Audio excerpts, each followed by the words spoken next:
जरा सोचिए कि आप एक पिज्जा कंपनी में मेहनत मशक्कत कर रोटी कमा रहे हैं और अचानक इनकम टैक्स विभाग आपको 15.5 करोड़ रुपए का नोटिस थमा जाए, वो भी ऐसी कंपनियों के लिए जिनके बारे में आपने कभी सुना तक नहीं। ये कोई फिल्मी कहानी नहीं, बल्कि महाराष्ट्र के चंद्रपुर जिले के एक साधारण युवक दिवाकर कुकुड़कर की असल जिंदगी का दर्दनाक सच है। आइए इस हैरान करने वाली कहानी में गोता लगाएं, जिसमें गुम हुए दस्तावेज, फर्जी कंपनियां और एक बेरोजगार युवक की जंग शामिल है। दरअसल चंद्रपुर जिले के गोंडपिपरी तहसील के छोटे से गाधा गांव में रहने वाले दिवाकर कुकुड़कर एक साधारण बेरोजगार युवक हैं। उनके माता पिता खेतों में मेहनत कर परिवार का गुजारा करते हैं। 2013 में पेट पालने की जद्दोजहद में दिवाकर गुजरात पहुंचे, जहां उन्होंने एक पिज्जा कंपनी में नौकरी शुरू की। काम छोटा था लेकिन मेहनत ईमानदार थी। लेकिन किसे पता था कि उनकी जिंदगी जल्द ही किसी थ्रिलर फिल्म जैसी बन जाएगी। हुआ यूं कि 2014 में जब दिवाकर गुजरात से चंद्रपुर ट्रेन से लौट रहे थे, उनके जरूरी दस्तावेजों से भरा बैग गायब हो गया। उन्होंने तुरंत रेलवे थाने में शिकायत दर्ज की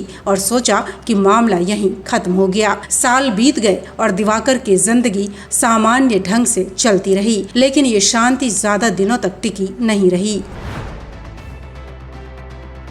2023 में अचानक इनकम टैक्स विभाग का एक नोटिस दिवाकर के पास पहुंचा, जिसने उनके पैरों तले की जमीन खींच ली। नोटिस में दावा किया गया कि गुजरात के भावनगर में उनके नाम से एक ट्रेडिंग कंपनी चल रही है, जिसका 1 करोड़ रुपए का टैक्स बकाया है। एक पिज्जा कर्मचारी जिसने कभी ऑफिस की शक्ल तक नहीं देखी, उसके लिए ये खबर किसी बुरे सपने से कम नहीं थी। खैर, दिवाकर ने हिम्मत जुटाई और स्थानीय पुलिस थाने से लेकर जिला पुलिस अधीक्षक तक शिकायत की। उन्हें यकीन था कि गलतफहमी जल्द सुलझ जाएगी, लेकिन सिस्टम ने उन्हें और उलझा दिया।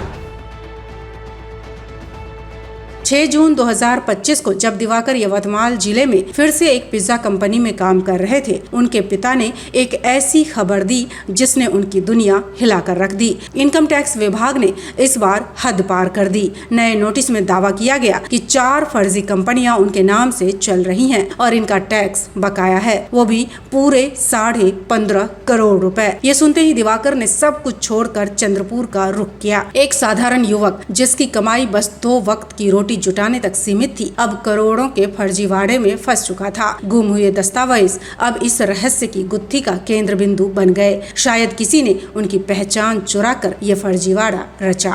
2014 में मेरे डॉक्यूमेंट खो गए थे बल्लाशाह रेलवे स्टेशन पे, जब मैं गुजरात से गाँव आ रहा था। तब उस टाइम पे मेरे डॉक्यूमेंट खो गए थे। बाद में उसके मैंने एफआईआर लिखवाई थी बल्लाशाह रेलवे स्टेशन पर।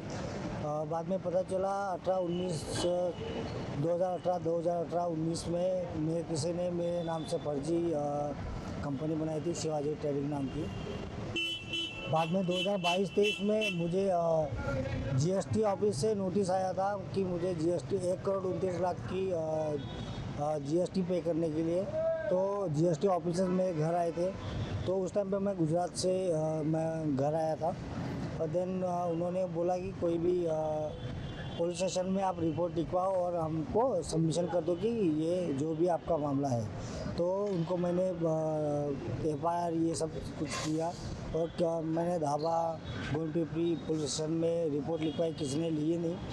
बाद में मैंने उन्होंने बोला कि कोई रिपोर्ट नहीं ले रहे तो आप राइटिंग में दे दो कि जो भी कुछ हुआ आपके साथ। तो मैंने उनको राइटिंग में दिया और 1 करोड़ 29 लाख की जीएसटी का वो चैप्टर क्लोज कर दिया उन्होंने। बाद में अभी इस साल मुझे नोटिस आया था 15 करोड़ की इनकम टैक्स मेरा पेंडिंग है करके। तो इस साल भी मुझे लेटर आया था, तो इसलिए मैं अभी डोमिनोज पिज़्ज़ा यवतमाल में मैं काम करता हूँ। तो मैं उधर जॉब छोड़ के, मतलब जॉब से लीव लेके मैं इधर आया हूँ।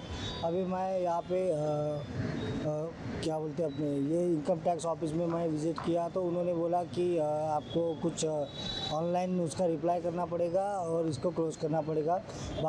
मैंने बाद में जाके मिला तो उन्होंने बोला कि हमारे यहाँ से कोई अभी पेंडिंग नहीं है, आपको कुछ कलम 149 कुछ समथिंग उनका दूसरा नोटिस उनको आएगा तो आपको रिप्लाई करना है, ऐसा कुछ बोला है।